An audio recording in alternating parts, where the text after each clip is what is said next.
చంద్రబాబు గారి తర్వాత మోడీ గారి సభకి ముందు సభ తర్వాత కూడా బాబు గారు పవన్ కళ్యాణ్ గారు మోడీ గారిని కలిశారు, ప్రత్యేకించి కూర్చున్నారు కాసేపు. అంటే ముందు రిసీవ్ చేసుకున్నారు, ఆ తర్వాత అయిపోయాడు.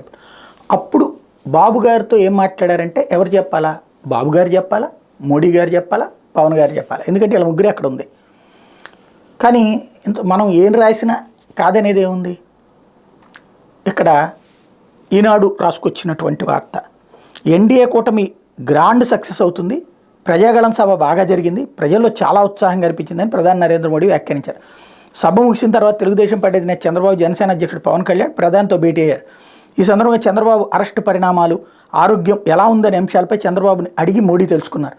అనంతరం రాష్ట్రంలో రాజకీయ పరిస్థితులను చంద్రబాబు, పవన్ కళ్యాణ్ ఆయనకు వివరించారు. జగన్ జమానాలో జరుగుతున్న వ్యవస్థల విధ్వంసంపై పలు తార్కాణాలను ఆయన దృష్టికి తీసుకొచ్చారు.